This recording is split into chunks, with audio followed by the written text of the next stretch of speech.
Today I want to talk about peace. When I hear the word peace, I often think of cooperation, harmony, and tranquility among humanity.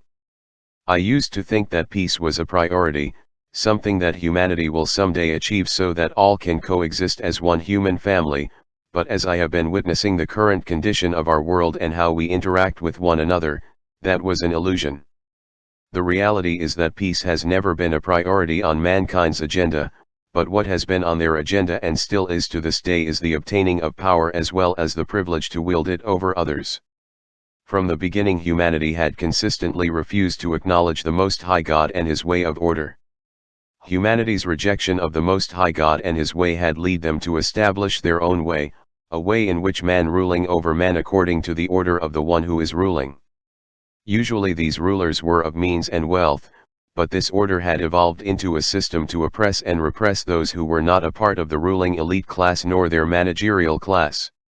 This evolved establishment equated to more wealth and power for the elite and the managers of the system, especially for those who were willing to do whatever it took to seize power and maintain their status. And as for the people who were not able nor willing to assert themselves in an attempt to grab power and status within the system, poverty, hopelessness, and enslavement became their condition in life.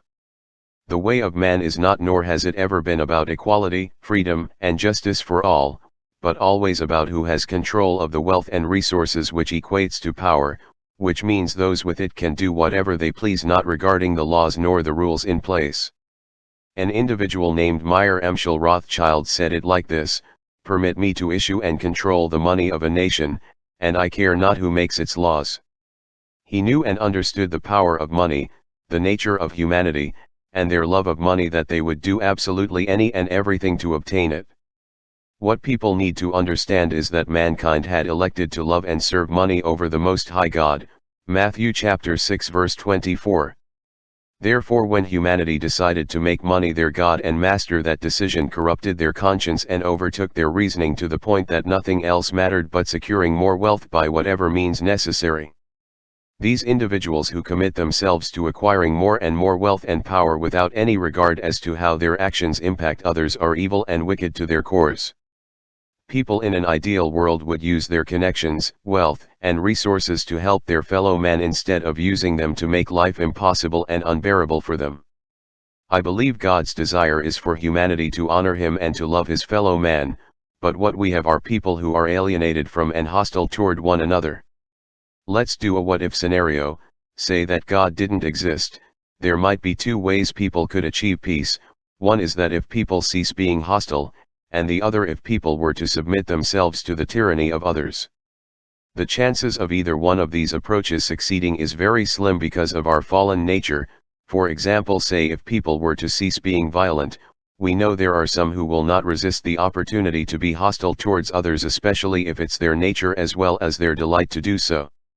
Now, about surrendering to tyranny, if they were to surrender and not react nor complain about their ill treatment, because of the fallen nature of humanity, there are some who would take this no reaction as an excuse to turn up the level of oppression, especially if these folks are in positions where they will not be held accountable for their actions.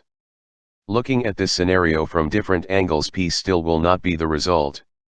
To get an understanding as to the cause of these hostilities, we have to go back to when humanity decided to turn their backs on the Most High God. Those who reject God fall into two groups. One group desired to be their own God so that they are accountable to themselves, and the other group desired to make man a God so as to submit and be accountable to man. When humanity desired to separate themselves from the Most High God, He had to allow them to go their own way, even if it meant untold misery and suffering. Yet they refused to learn and do better. The point of this message is peace, but I thought I would go through the main reasons as to why there is no peace. Peace comes from acknowledging, accepting, and submitting to the Most High's way of accountability and responsibility. Not everybody will accept what I am saying, but it is what it is. This is not an attempt to judge anyone nor to preach to anyone, but to share my opinions based on my faith while helping to spread the message of repentance. That is my one and only motive. Again, thank you for your time, and may the Most High God bless you.